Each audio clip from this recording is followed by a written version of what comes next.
Coucou tout le monde, bienvenue sur notre chaîne YouTube Viens et suis-moi. Écoutez, prête l'oreille, je suis Vaya Prière et je suis heureuse de vous retrouver pour une nouvelle semaine, une nouvelle étude de notre programme Viens et suis-moi de l'Ancien Testament.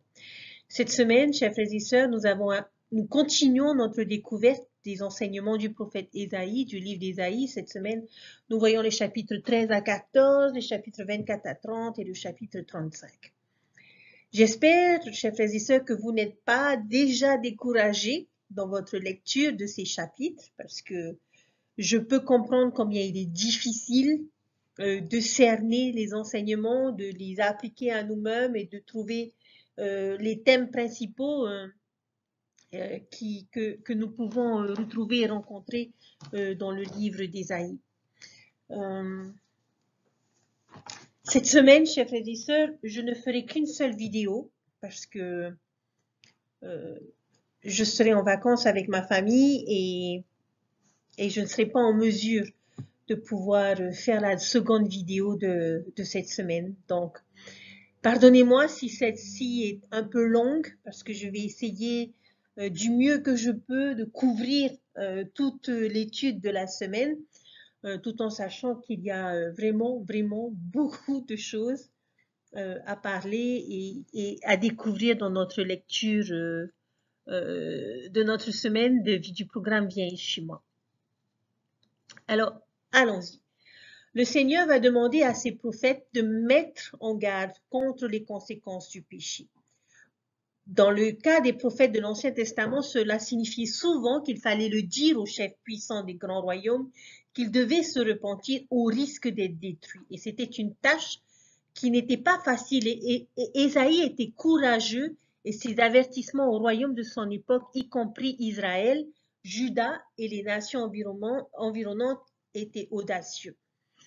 Cependant, Ésaïe avait un message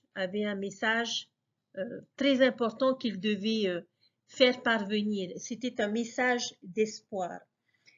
Ésaïe a prophétisé dans les Écritures les destructions qui finiraient par s'abattre sur ces royaumes, mais il a eu la vision d'une possibilité de rétablissement et de renouvellement. Le Seigneur a donc invité son peuple à retourner à lui, et il ferait en sorte que le mirage se change en étang et la terre desséchée en source d'eau, qu'il ferait des prodiges et des miracles, rétablissant ainsi les bénédictions qu'il avait promises à Israël. Ni Ésaïe, ni personne d'autre vivant à cette époque n'a vécu assez longtemps pour voir cette œuvre merveilleuse. Mais nous avons la bénédiction de voir son accomplissement final aujourd'hui. En fait, nous en faisons partie. Et j'aimerais commencer par une petite anecdote d'un film que j'aime beaucoup, qui est Le Magicien d'Oz. Je suis prêt à parier que beaucoup d'entre vous ont vu et connaissent ce film. Et l'une des chansons qui est les plus reconnaissables de ce film, c'est Le merveilleux magicien d'Oz. Et dans cette chanson, est-ce que vous vous souvenez de la raison que Dorothée et ses compagnons ont donnée pour expliquer pourquoi ils étaient partis à la recherche du merveilleux sorcier? Parce que, à cause des choses merveilleuses que ce sorcier avait fait. Alors c'est pourquoi ils ont fait le voyage sur la route de Brique Jaune jusqu'à retrouver ce sorcier. Maintenant, pourquoi est-ce que je fais référence à cette chanson et à ce film dans une leçon sur Ésaïe dans l'Ancien Testament? La semaine dernière, j'espère que vous vous souvenez que nous avons discuté de certains titres qui étaient donnés au Sauveur dans le chapitre 9 d'Ésaïe et que l'un de ces titres était merveilleux. Jésus était qualifié de merveilleux. Cette semaine, nous allons approfondir un peu plus la signification de ce titre et tout comme le magicien d'Oz, pourquoi est-ce que Jésus a-t-il obtenu ce titre? Pourquoi est-ce que nous l'appelons merveilleux? Eh bien, tout simplement à cause des choses merveilleuses qu'il fait. Dans le chapitre 25, verset 1, Ésaïe dit « Ô Éternel, tu es mon Dieu, je t'exalterai, je célébrerai ton nom, car tu as fait des choses merveilleuses, tes desseins conçus à l'avance se sont fidèlement accomplis. » Merveilleux n'est pas le seul mot qu'Ésaïe utilisera pour décrire les œuvres, les conseils et le caractère de notre Sauveur Jésus-Christ. Si l'on fait une recherche rapide dans les versets on peut trouver deux autres adjectifs impressionnants qui définissent notre Sauveur. Dans le chapitre 28, verset 29, cela aussi vient de l'Éternel des armées. Admirable est son conseil et grande est sa sagesse. Quel mot pouvons-nous ajouter? Admirable. Il est admirable dans le travail. La semaine dernière, nous avons trouvé ce même mot dans Ésaïe chapitre 12, verset 5. Il a fait d'excellentes choses. Et dans Ésaïe chapitre 29, verset 14, c'est pourquoi voici, je vais accomplir une œuvre prodigieuse parmi ce peuple. Une œuvre prodigieuse et un prodige, car la sagesse de leurs sages périra et l'intelligence de leurs hommes prudents sera voilée. Notre autre mot est prodigieux. Jésus fera des prodiges parmi son peuple. Et ce sera le thème principal de notre leçon de cette semaine. Les chapitres 13 à 35 d'Isaïe vont décrire plusieurs choses merveilleuses, admirables et prodigieuses que le Sauveur a fait. Et nous ferons de notre mieux pour les trouver. Une fois de plus, souvenez-vous ce que Néphi a dit au sujet d'Isaïe. Afin de les persuader de croire au Seigneur leur Rédempteur, je leur lus ce qui a été écrit par le prophète Isaïe. Néphi a compris que c'était un élément clé du but d'Ésaïe en écrivant ces prophéties, pour persuader les gens de croire au Seigneur leur Rédempteur. Il ne faut donc pas s'étonner que nous trouvions exemple de choses merveilleuses à propos de ce merveilleux conseiller. Alors, la première chose merveilleuse sur laquelle nous allons nous concentrer cette semaine se trouve dans les chapitres 13 et 14 d'Ésaïe. Je trouve que la meilleure introduction à l'idée de ces chapitres se trouve en fait dans le premier verset du chapitre 27. Chose merveilleuse que nous apprenons sur Jésus-Christ. Dans le verset 1, on nous dit « En ce jour, l'Éternel frappera de sa dure, grande et forte épée de Léviathan, le serpent fuyard, le Léviathan, serpent tortueux, et il tuera le monstre qui est dans la mer. » À votre avis, de qui parle ce verset? Qui est ce serpent tordu, ce dragon, ce monstre marin, ce Léviathan que le Seigneur va tuer avec une grande et forte épée? C'est Satan. La première chose merveilleuse que nous apprendrons sur le Christ cette semaine est qu'il vaincra le royaume de Satan. Il détruira tout mal, toute méchanceté et toute oppression de la surface de la terre. À ce moment, l'adversaire peut avoir le champ libre dans le monde, mais il ne restera pas éternellement. Le jour viendra où le coup de sifflet retentira et le jeu sera terminé. Là, tout sonnera et la guerre sera finie. Et quelle sera l'issue finale de ce conflit? Le Christ gagne et Satan perd. C'est aussi simple que ça. Les chapitres 13 et 14 d'Isaïe vont décrire la défaite de ce royaume et de son. Il va détruire tout le mal, toute la méchanceté, toute l'oppression de la surface de la terre. À ce moment, l'adversaire peut avoir le champ libre dans le monde, mais il ne le restera pas éternellement. Le jour viendra où le coup de sifflet retentira et le jeu se terminera. Nous connaissons, chers frères et sœurs, l'issue finale de ce conflit. Notre Sauveur gagne, Satan perd. Okay? Et ces chapitres, ces premiers chapitres de cette semaine vont décrire la défaite de ce royaume et de son capitaine. Rappelez-vous, la semaine dernière, nous avons parlé d'une bataille et nous avons vu les gagnants et leur capitaine. Et aujourd'hui, nous allons voir les perdants et leur capitaine. Babylone tombera aux mains des Perses en une seule journée, en 539 avant Jésus-Christ. Le verset 1 nous dit que ce chapitre va décrire le fardeau ou la chute de Babylone. Mais nous savons, d'après le verset 11, qu'Ésaïe parle de bien plus que la chute historique de Babylone. Il dit « Et je punirai le monde pour leur mal et les méchants pour leurs iniquités ».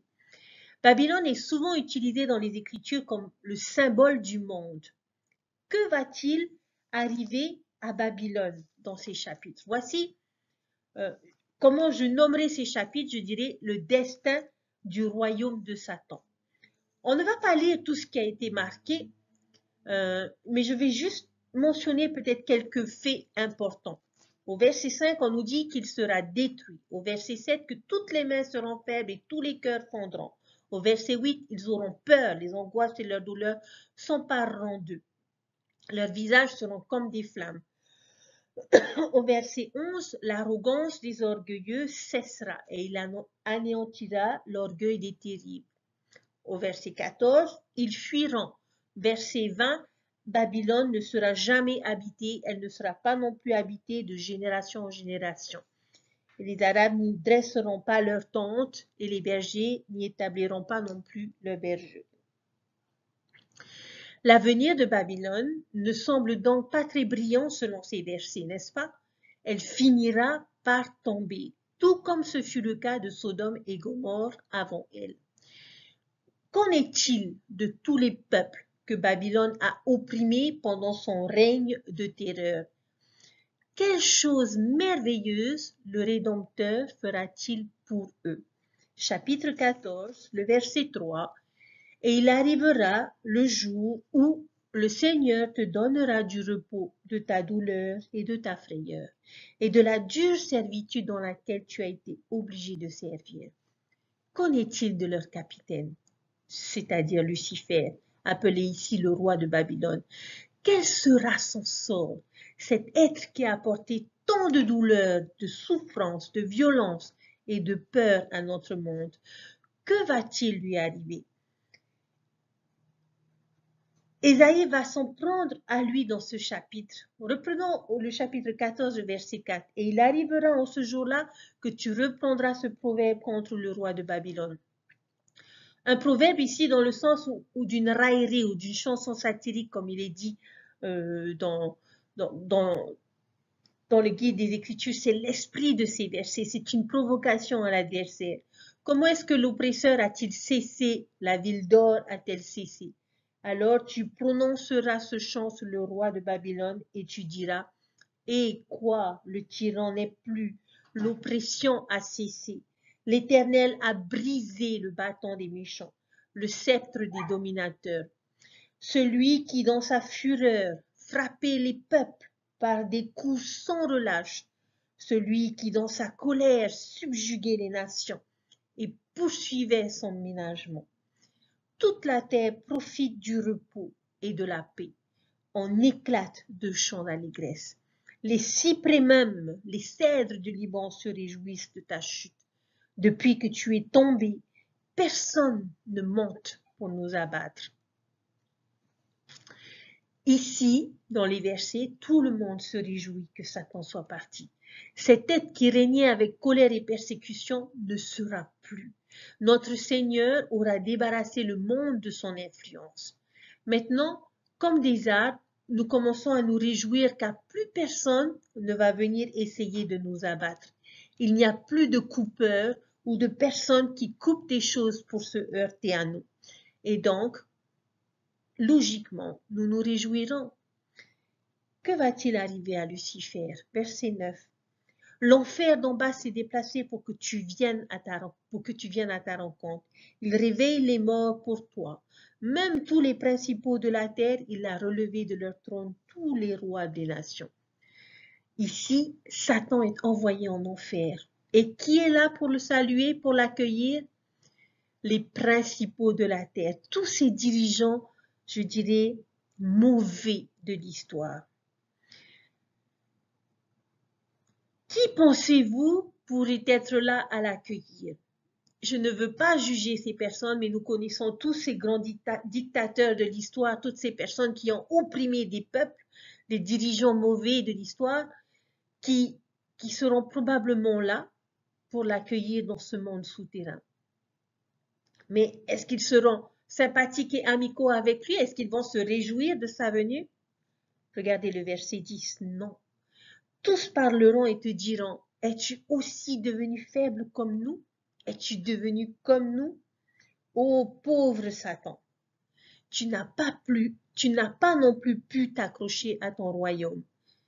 Vous avez perdu votre pouvoir tout comme nous. Vous voyez, il n'y a pas d'amour perdu ici entre les tyrans. Ils sont toujours aussi égocentriques et narcissiques que jamais. Verset 11, ta pompe est descendue dans la tombe. Avec le sang de tes luttes, sous toi est une couche de verre et les vers sont ta couverture. Il n'y aura aucune fête pour l'accueillir ou pour célébrer son existence. Au lieu d'un tapis rouge, ce sera un tapis de verre qui sera étalé. Au lieu d'une robe royale, il placera une robe de verre autour de ses épaules. Et ils disent, verset 12, « Te voilà tombé du ciel, astre brillant, fils de l'aurore. Tu es abattu à terre, toi, le vainqueur des nations. Tu disais en ton cœur, je monterai au ciel, j'élèverai mon trône au-dessus des étoiles de Dieu. Je m'asserai sur la montagne de l'assemblée à l'extrémité du septentrion. Je monterai sur le sommet des nues, je serai semblable au Très-Haut. Verset 15. Mais tu as été précipité dans le séjour des morts, dans les profondeurs de la fosse. Ceci, bien sûr, chers frères et sœurs, fait référence au monde prémortel. Satan avait de si hautes aspirations. Il était rempli d'orgueil et il a exigé le trône de Dieu. Mais au lieu d'un trône, maintenant, il se vautrera dans la fosse et au lieu du ciel, il héritera de l'enfer. La chose vraiment ironique à propos de toute cette scène prémortelle est que si Satan avait simplement été disposé à suivre le plan, il aurait finalement obtenu, du moins peut-être, ce qu'il voulait. Il voulait être comme Dieu, s'asseoir sur son trône, ce qui est exactement la bénédiction pour tous ceux qui suivent le plan de Dieu. Nous deviendrons tous comme Dieu. Mais Satan l'a voulu tout de suite, sans travail, sans endurance, sans opposition. Et n'est-ce pas exactement ce qu'il nous tente de faire aujourd'hui? Toujours essayer d'obtenir quelque chose pour rien, pour tromper le système. C'est avoir de l'argent sans travailler, du sexe sans engagement, du succès sans honnêteté, du bonheur sans droiture. Malheureusement, aucune de ces stratégies ne fonctionne à long terme. Et cette rébellion dans le monde prémortel n'a pas non plus fonctionné pour Lucifer. Et puis nous obtenons ce verdict cinglant. Que diront les gens quand ils verront enfin Satan pour ce qu'il est vraiment? Verset 16. Ceux qui te voient fixent sur toi leur regard et ils te considéreront attentivement. Est-ce là cet homme qui faisait trembler la terre, qui ébranlait les royaumes, qui réduisait le monde en désert, qui ravageait les villes et ne relâchait point de prisonniers? Tous les rois des nations, et oui, tous reposent avec honneur. Chacun dans son tombeau, mais toi, tu as été jeté loin de ton sépulcre. Chers frères et sœurs, c'est pas la destinée d'un capitaine c'est pas le genre de destinée que j'espère pour un capitaine vis-à-vis de qui je m'engagerai. Okay? Nous devons prendre le temps de comprendre ce que ces versets expriment.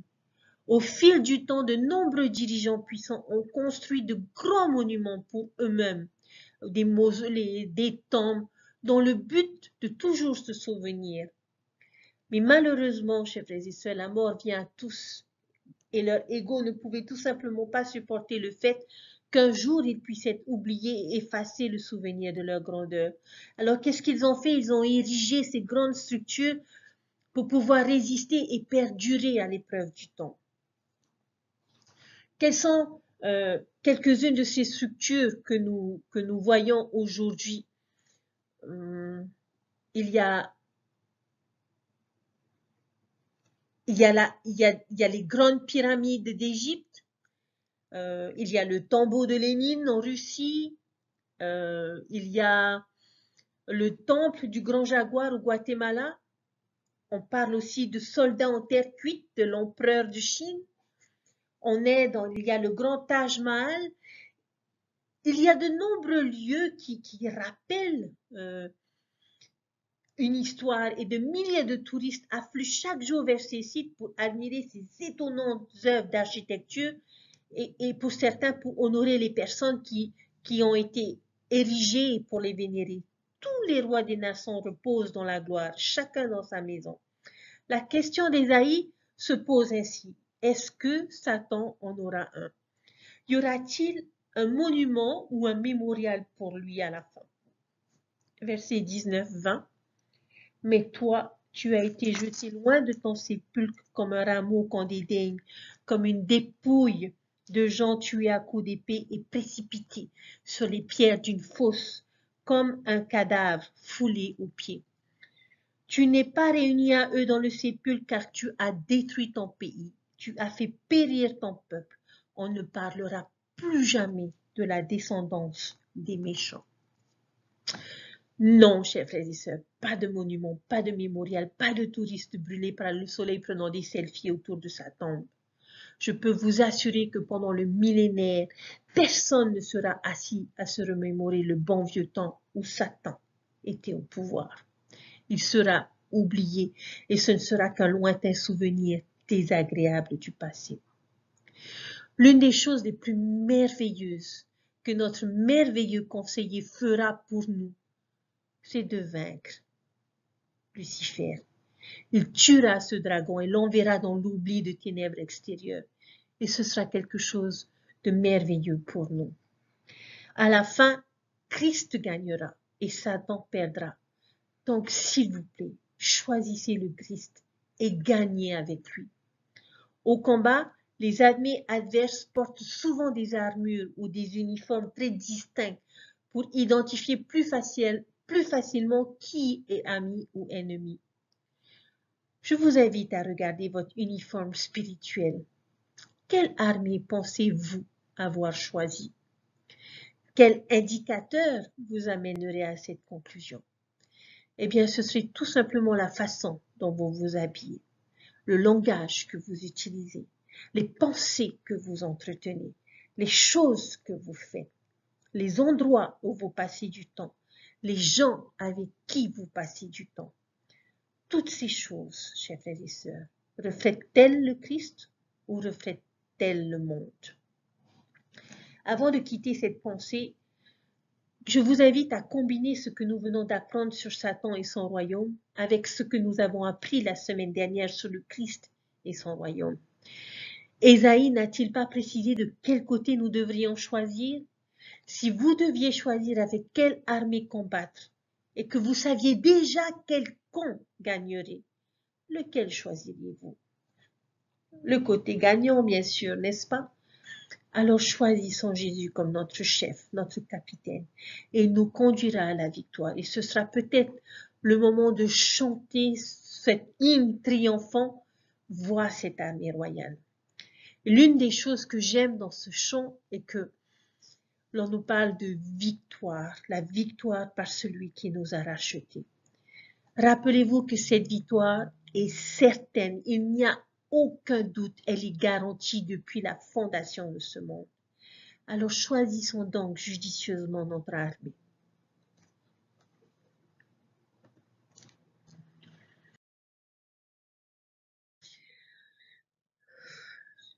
Lorsque vous lirez vos chapitres, vous remarquerez assez rapidement qu'il est parfois difficile de trouver un juste équilibre. Si nous voulons vraiment comprendre les versets, nous devons presque lire verset par verset parce qu'ils tissent de nombreuses idées et images différentes qui rappellent les chapitres précédents, les chapitres suivants. Je trouve qu'il est plus efficace de simplement mettre en évidence un thème, puis de retirer certaines des images et des symboles qui se démarquent le plus, et peut-être de vous donner un avant-goût du message d'Ésaïe. J'appelle parfois cette méthode d'enseignement comme un enfilage de perles. Et donc, nous pouvons commencer à enfiler les perles que nous trouvons dans ces chapitres. Nous allons parler des choses merveilleuses et des prodiges. Pour les chapitres restants de cette semaine, nous allons donc enfiler quelques perles et je vais vous donner la ficelle, c'est-à-dire les choses merveilleuses qu'il a fait et qu'il continue de faire. Dans les Écritures, Jésus a souvent été comparé à de nombreux objets différents ou à des personnes différentes. Nous l'avons vu comparé à un berger, à un guérisseur ou un médecin. Nous avons vu que c'était un capitaine d'armée et qu'il pouvait même être notre avocat. Maintenant, si je devais penser à une profession, ce serait peut-être celle que je fais aujourd'hui ou la profession de nos parents. Euh, et Jésus serait un bon exemple de cette vocation. Si vous êtes dans la construction, demandez-vous en quoi Jésus est-il un bon bâtisseur. Si vous êtes un entraîneur, en quoi Jésus est-il un bon entraîneur? Si vous êtes un réparateur, en quoi Jésus est-il un bon réparateur? Et vous voyez qu'en essayant d'associer ce genre d'image, cela fonctionne. Certains pourraient être peut-être un peu plus difficiles que d'autres parce que être un expert en sinistre, par exemple, ce serait beaucoup plus difficile de trouver comment est-ce que le Christ peut être un expert en sinistre. Mais je suis presque sûre que vous pourriez trouver quelque chose qui se rapporte ou se compare aux attributs et au caractère du Christ. Pourquoi? Parce qu'il est l'essence même de tout ce qui est bon. Pour moi, je pourrais me demander comment Jésus est-il un bon enseignant, parce que c'est ce que je fais. Eh bien, notre Sauveur est le plus grand professeur de tous les temps. Et une qualité spécifique d'un grand professeur que je sais qu'il possède, c'est qu'un bon professeur se soucie de ses élèves, pas seulement de sa matière, mais de ceux qu'il enseigne. Et nous savons à travers la vie qu'il a vécue et le sacrifice qu'il a fait à quel point Jésus se soucie de chacun d'entre nous. Eh bien, c'est un bon exemple du genre de choses qu'Ésaïe aimait faire. Il voulait que son peuple et nous tous comprenions mieux le caractère du futur Messie. Il aimait prendre des choses avec lesquelles les gens seraient déjà familiers et ainsi pouvoir les comparer au Christ. Nous allons continuer et je vous invite à le faire de façon personnelle, à rechercher les choses merveilleuses qu'il fait et Ésaïe nous donnera d'autres grands symboles et attributs de notre Sauveur Jésus-Christ. Les choses merveilleuses qu'il a fait. On va lire quelques références à la recherche de quelque chose de merveilleux que Christ a fait dans ces versets. Et nous nous poserons la question, pourquoi nous lui donnerions ce titre d'après ce que nous lirons? On pourrait déjà ajouter par rapport à ce que l'on vient de parler, qu'il a vaincu, qu'il vaincra Satan et son royaume. Donc, voyons quelques versets. Examinons-les ensemble et identifions d'autres choses merveilleuses que Ésaïe nous fait part de ce que le Sauveur a fait. Dans le chapitre 24, le verset 22, ils seront rassemblés captifs dans une prison et seront enfermés dans des cachots, et après un grand nombre de jours, ils seront châtiés.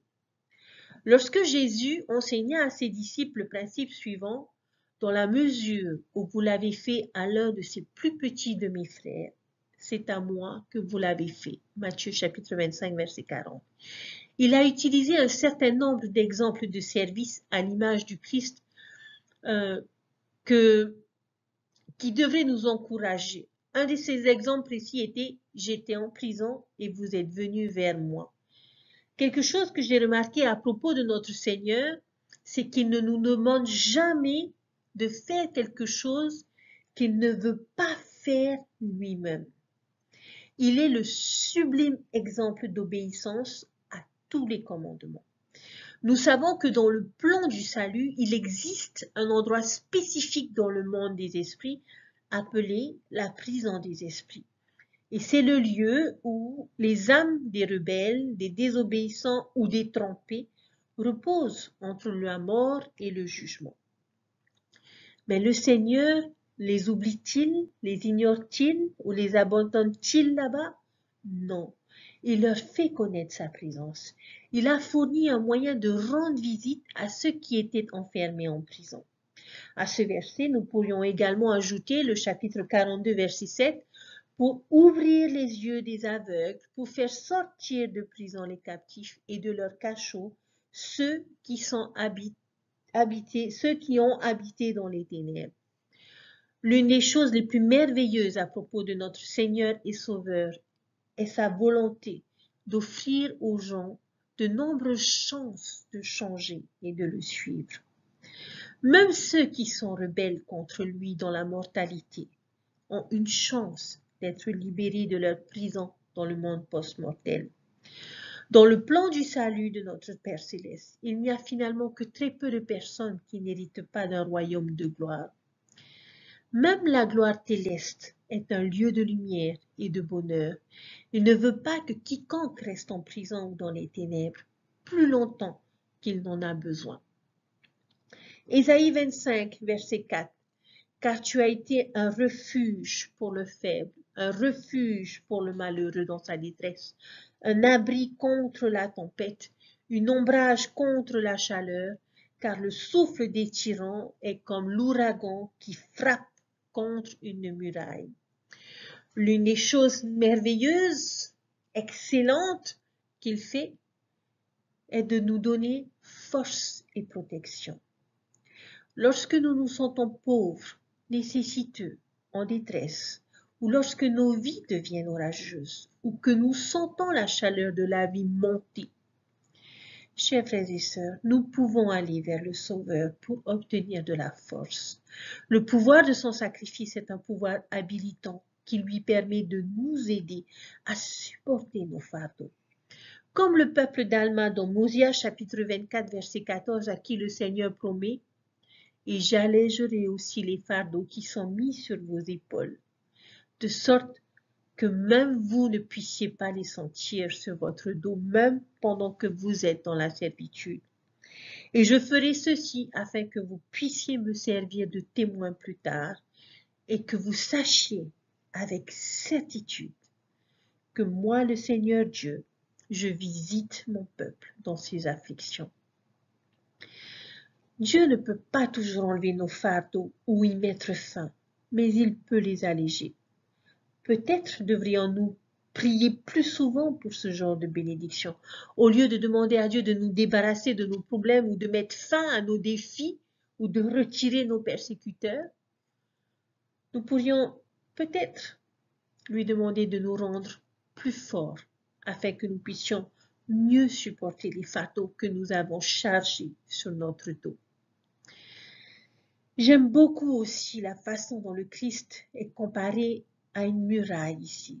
Lorsque les vents de force, les ouragans, les terribles viennent contre nous, le Christ peut se dresser sur le chemin comme une muraille et nous protéger de la tempête. Ésaïe chapitre 25 verset 6. L'Éternel des armées prépare pour tous les peuples sur cette montagne un festin de mets succulents, un festin de vin vieux, de mets succulents pleins de moelle, de vin vieux clarifié. Voici une autre occupation à laquelle Ésaïe compare Christ. Ici, nous voyons le Christ comme un chef ou un hôte. Et dans ces versets, il a préparé un grand repas pour les justes, un festin de choses grasses. Les vins sur lit bien raffinés proviendraient de raisins cultivés du côté sous le vent de la colline, ce qui les rendrait plus juteux, bien remplis et plus savoureux. C'est donc Dieu qui donne à son peuple ce qu'il a de mieux à offrir. De quelle fête parle-t-il dans ce verset? Est-ce un véritable festin de nourriture et de boisson? Y a-t-il une signification peut-être figurative derrière? J'ai lu ce verset au sens figuré. Et dans les Écritures, la nourriture et la boisson sont souvent comparées à la parole ou à la doctrine de Dieu. Donc, j'imagine Jésus comme l'hôte marchant jusqu'à la table de fête avec l'un de ses plateaux couverts où il révèle ensuite en grande pompe le plat principal. Qu'y a-t-il au menu, chers frères et sœurs? La vérité. Il offrira à son peuple ses doctrines et ses vérités les plus juteuses, les plus complètes et les plus riches qu'il puisse offrir. Des choses qui ont été cachées à l'humanité pendant des siècles. De belles vérités, des vérités inspirantes, des vérités passionnantes. Avez-vous déjà entendu un discours ou une leçon où vous êtes parti en vous sentant nourri, comme si vous vous disiez « Ouah, j'ai vraiment appris quelque chose de nouveau et d'excitant et ça change ma vie ». Eh bien, c'est le genre de fête dont nous parlons ici. Le Christ peut offrir ce genre de nourriture maintenant et il continuera à l'offrir à l'avenir, en particulier dans le millénium. Là, je crois qu'il répondra à toutes les questions que nous pourrions avoir. Je crois qu'il sera là et qu'il révélera toute la vérité. Qu'est-ce qui rend Christ si merveilleux ici? Il prépare un merveilleux repas pour ses invités, un repas de vérité. Alors, chers frères et sœurs, j'aimerais faire une petite pause et vous poser la question. Avez-vous participé à ce repas de vérité? Si vous êtes membre de l'Église de Jésus-Christ des Saints des Derniers Jours, vous avez eu la bénédiction de participer à ce repas de vérité, de goûter à ces mets succulents et à cette vérité passionnante, savoureuse et juteuse. Avons-nous le droit d'être égoïstes et de garder ces choses pour nous? Non, chers frères et sœurs. Le Sauveur met à la disposition de tous les enfants de Dieu ce merveilleux festin. Et nous avons la responsabilité, chers frères et sœurs, d'inviter notre famille, nos amis, notre entourage à connaître le chemin, l'itinéraire qui va les amener jusqu'à cette table de mets succulents. Nous devons les aimer pour pouvoir les inviter à être avec nous. Nous devons partager cette invitation que nous avons reçue dans notre vie et qui nous a apporté tellement de bonheur et tellement de joie. Et nous devons les inviter à venir et à partager ce festin avec nous. Chers frères et sœurs, c'est ce qui est attendu de nous. Et notre prophète Russell M. Nelson nous a dit que c'était la plus grande œuvre et la plus grande cause que nous ayons aujourd'hui.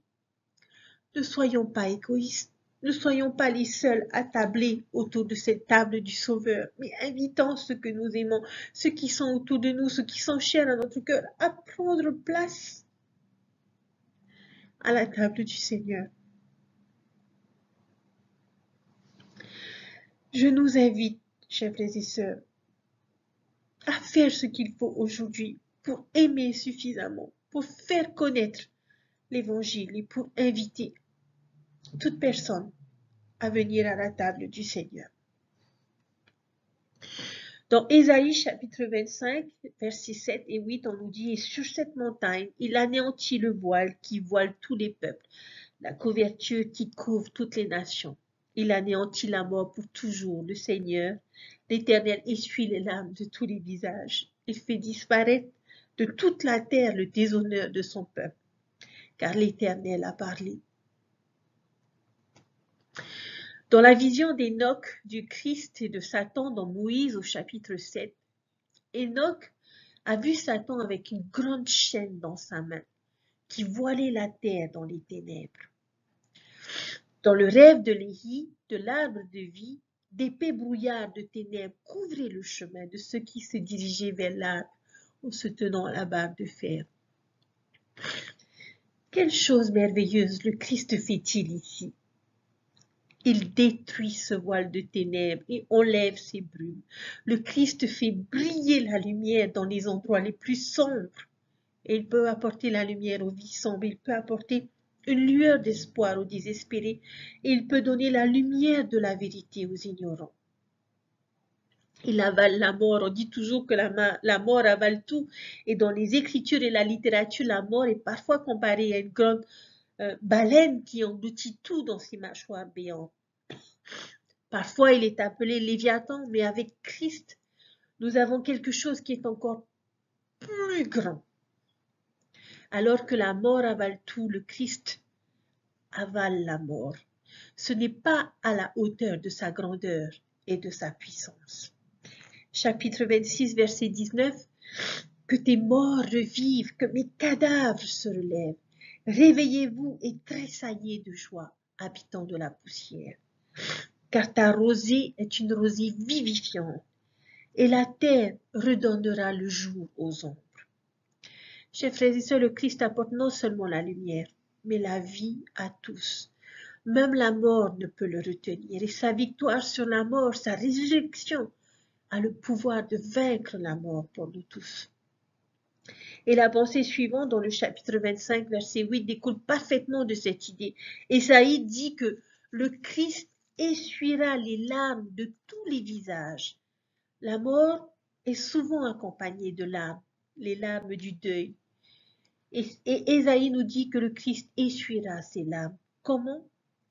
Parce qu'il nous les rapporte. Il n'y aura plus besoin de pleurer. Et j'aime beaucoup cette image. C'est une merveilleuse image d'un Dieu merveilleux. C'est tellement personnel et tellement chaleureux. Ce n'est que dans ce genre de relations les plus proches et les plus chères qu'il serait approprié d'essuyer les larmes de quelqu'un. Conjoint, parent, d'enfants ou chers, des amis.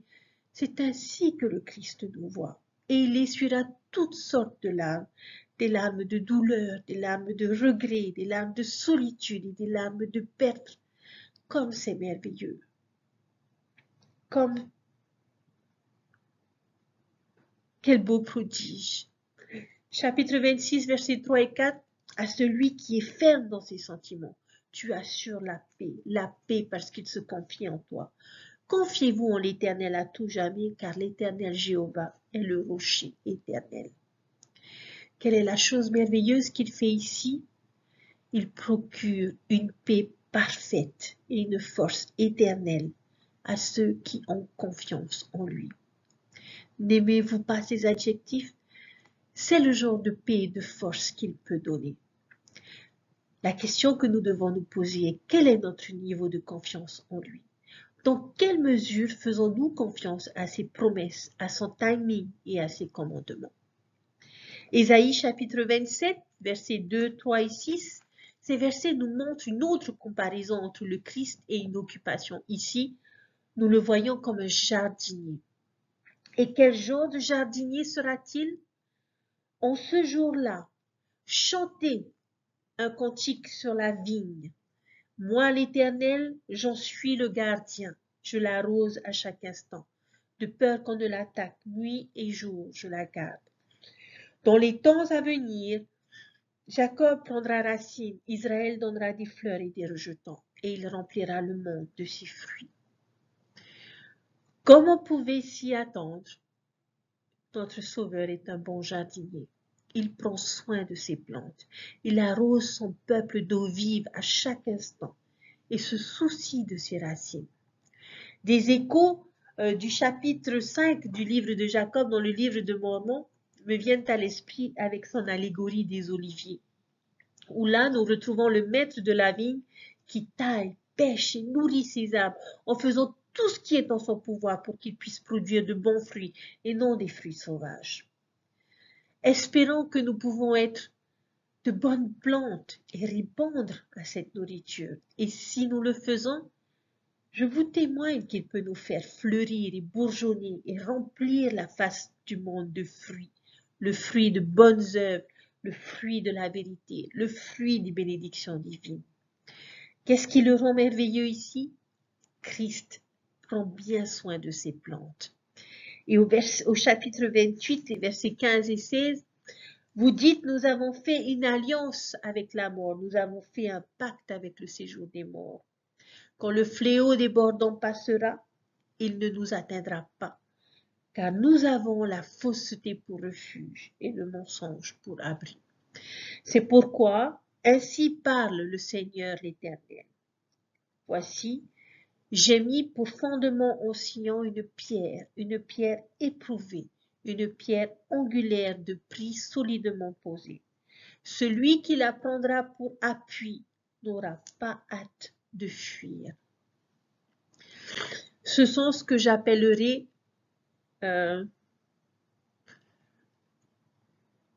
je ferai cette comparaison à l'histoire des 3 petits cochons. Si nous devions lire Ésaïe 28 dans son intégralité, nous verrions qu'il parle d'un grand déluge ou d'un fléau débordant qui couvrira la surface de la terre. Et donc la maison de chacun va être éprouvée ou testée par cette inondation, comme le loup qui vient souffler sur les maisons des 3 petits cochons. Notre maison va-t-il se lever avec ces vents? Les méchants ont-ils construit leur maison? Ont-ils fait alliance avec la mort? Le mensonge est leur refuge? Est-ce qu'ils se cachent derrière le mensonge? Tout ceci, chers frères et sœurs, sont des maisons de paille et de bois.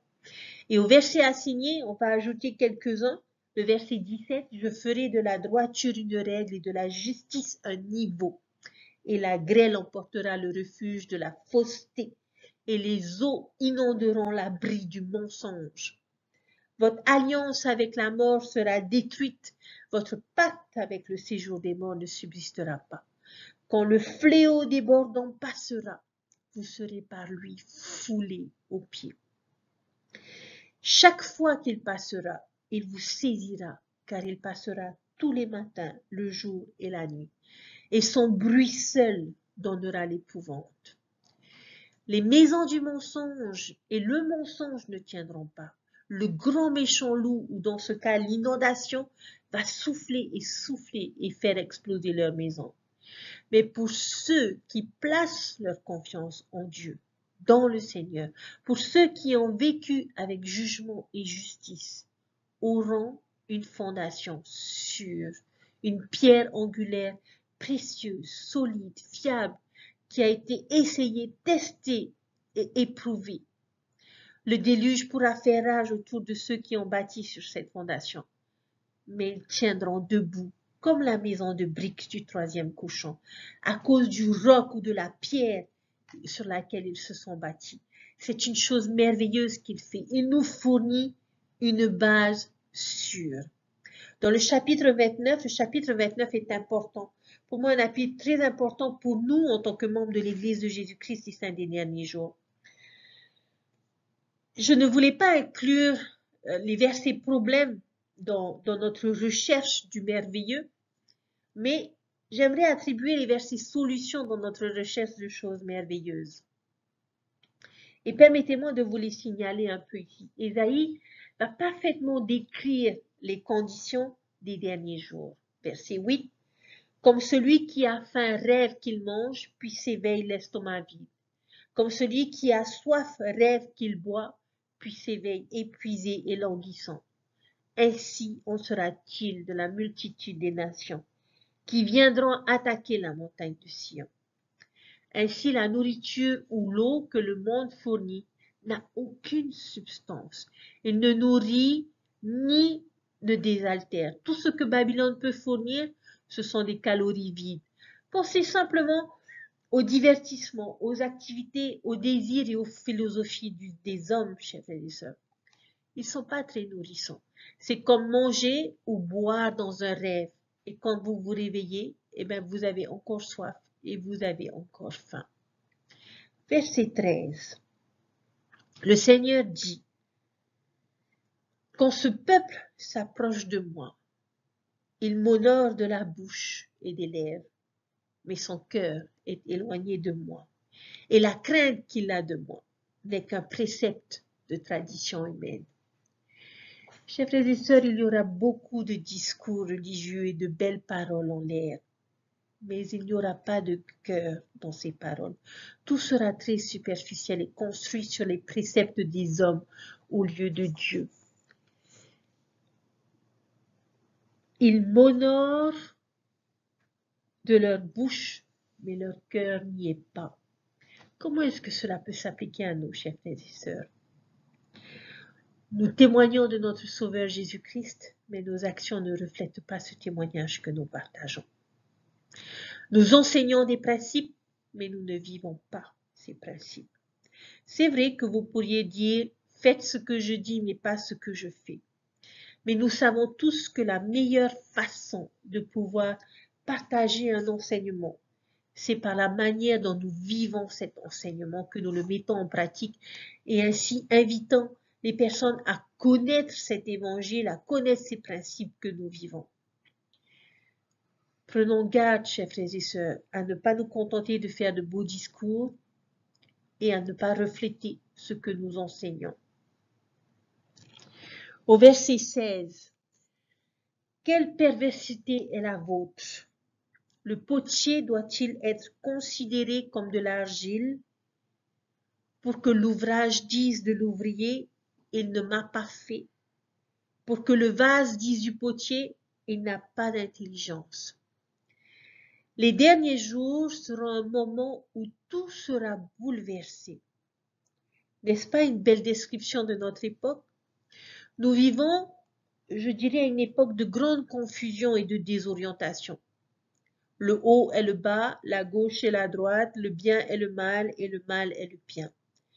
Nous vivons à une époque où beaucoup, malheureusement, ni l'existence du fabricant et de l'encadreur, ni l'existence de Dieu. Verset 21, ceux qui condamnaient un homme pour un mot tendaient des pièges à qui défendait sa cause à la porte et violaient par la fraude des droits de l'innocent. C'est une description précise de ce que le monde fait de nos jours, en particulier envers les prophètes. Ils prendront leurs mots et les déformeront.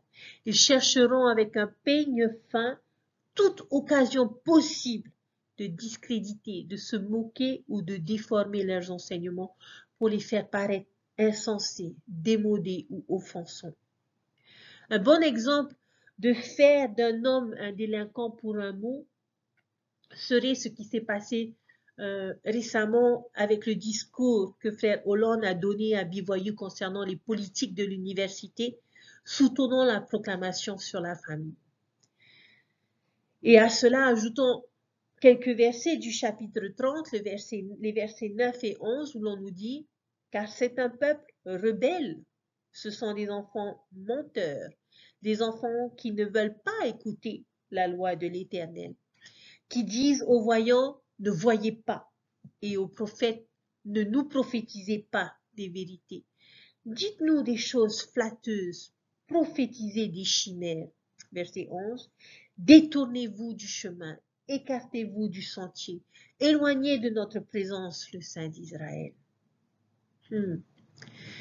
Malheureusement, aujourd'hui, les gens ne veulent pas toujours entendre la vérité.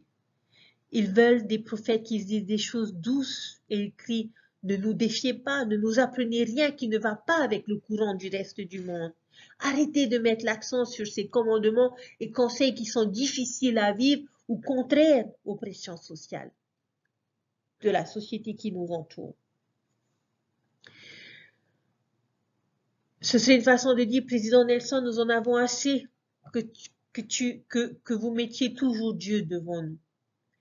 La situation est en effet désastreuse. Alors, dans ce monde de famine spirituelle, dans ce monde de manque de sincérité, de confusion et de mépris de la vérité, quelle chose merveilleuse le Seigneur fera-t-il? Chapitre 29, verset 14. C'est pourquoi je vais me mettre à faire une œuvre merveilleuse parmi ce peuple. Oui, une œuvre merveilleuse et un prodige.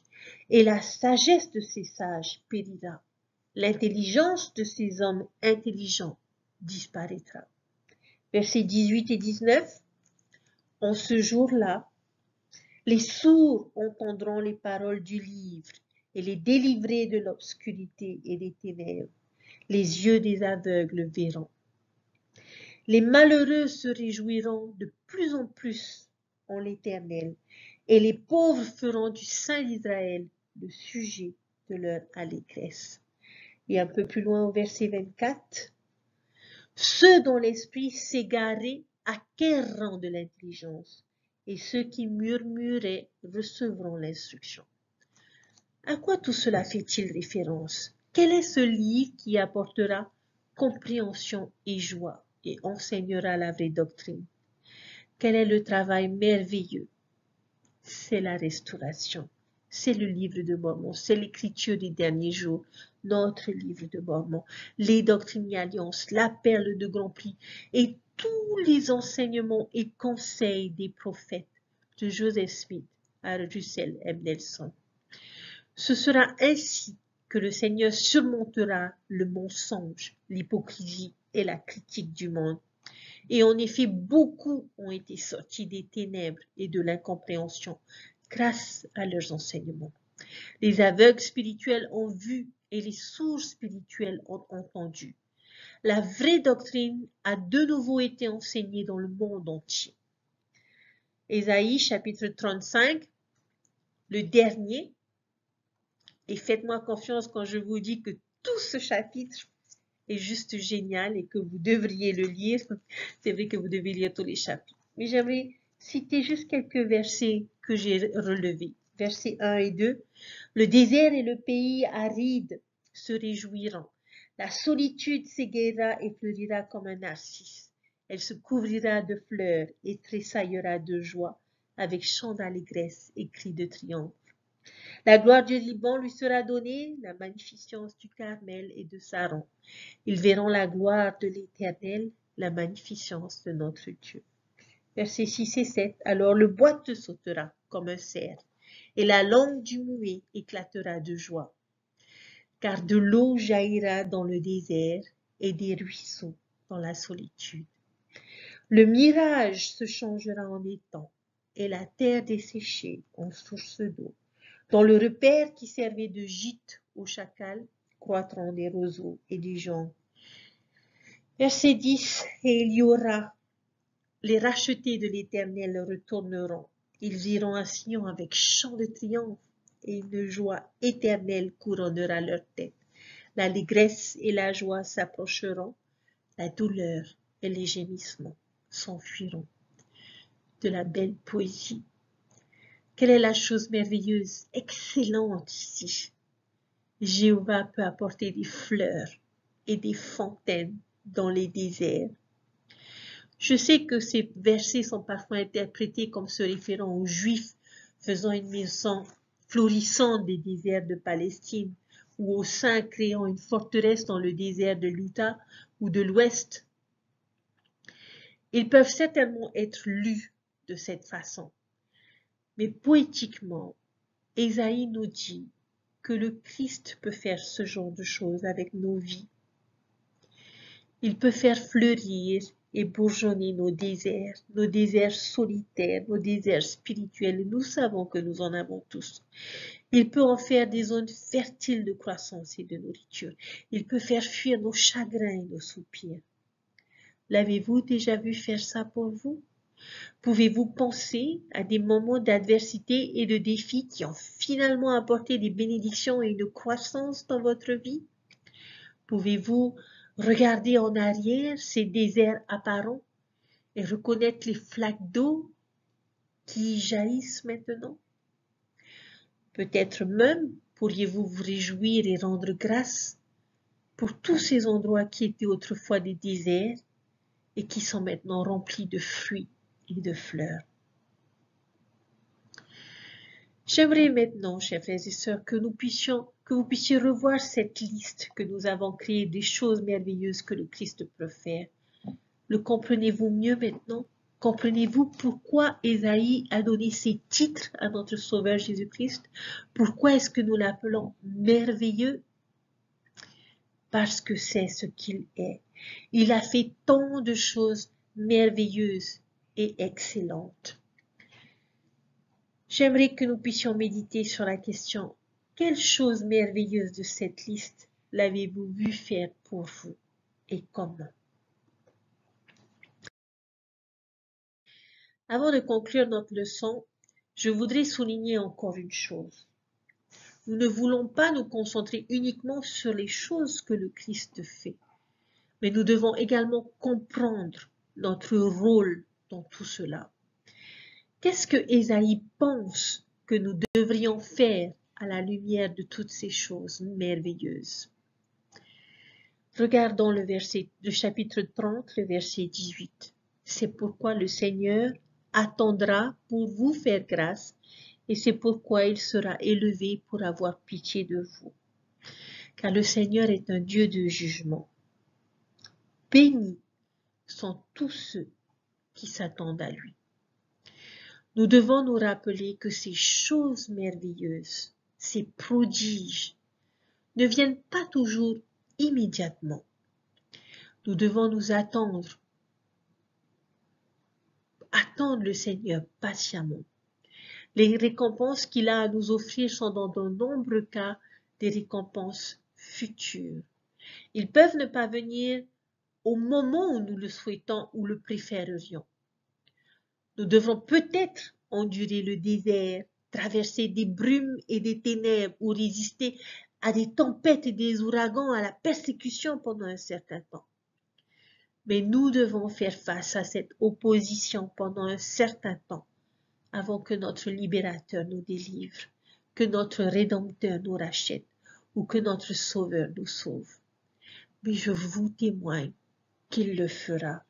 Jusque-là, attendons. Heureux tous ceux qui l'attendent.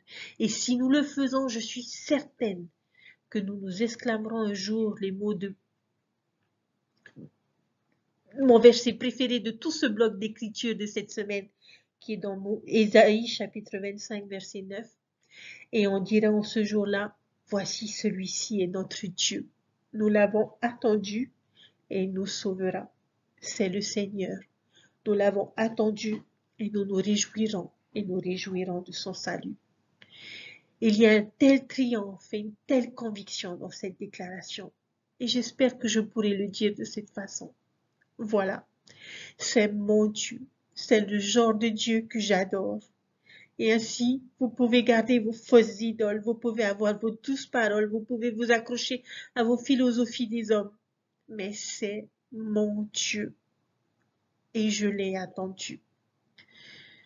Je vous témoigne que nous serons dans l'allégresse et que nous nous réjouirons de son salut. Tout comme Dorothée et ses compagnons dans Le Magicien d'Oz, nous sommes nous aussi dans une grande aventure et un grand voyage, mais à travers la mortalité. Il est certain qu'il y aura beaucoup de dangers, de joie, de défis, d'amitié le long des routes de briques jaunes de notre vie. Mais si nous sommes diligents, si nous continuons d'aller jusqu'au bout et d'endurer jusqu'au bout, un jour, nous arriverons à la présence de cet être merveilleux qui fait des miracles et des prodiges. Et ce ne sera pas seulement un homme derrière le rideau, mais ce sera le Fils même de Dieu que nous rencontrerons, qui nous récompensera avec tout ce que nous avons toujours rêvé ou espéré. Je vous témoigne que Dieu vit, que Jésus-Christ vit et qu'il est notre Rédempteur et qu'il est merveilleux et capable d'accomplir des choses merveilleuses et des prodiges dans notre vie. Tournons-nous vers lui. À nos amis de l'Église qui m'entendent, je vous invite à prendre place à la table du festin du Sauveur et à vous réjouir avec nous de cette vérité succulente, savoureuse et juteuse qui nous confère beaucoup de joie et de bonheur. À nous, membres de l'Église, je vous invite à rester fidèles à vos alliances et à suivre le Christ et à exprimer votre reconnaissance et votre gratitude pour les choses merveilleuses qu'il accomplit dans votre vie et à pouvoir témoigner qu'il est notre Dieu, que c'est le genre de notre Dieu à pouvoir faire des miracles et à pouvoir aider chacun de ses enfants qu'il aime tendrement. Je vous laisse toutes ces choses, chers frères et sœurs, au nom de Jésus-Christ. Amen. Je vous souhaite une bonne semaine. Je suis désolée de ne pas vous retrouver en fin de semaine, mais sachez que toutes mes pensées sont vers chacun d'entre vous. J'espère que vous prendrez le temps de lire et de découvrir toute cette poésie et de comprendre et de savoir comment est-ce que Ésaïe nous aide à comprendre ces choses et à les appliquer à nous et à fortifier notre témoignage de notre Sauveur. Lisez, méditez, étudiez, chers frères et sœurs. Et je vous témoigne que votre témoignage du Sauveur Jésus-Christ sera fortifié dans votre connaissance et dans votre foi. Prenez soin de vous, vous allez me manquer. Et je vous dis à la semaine prochaine. Bye.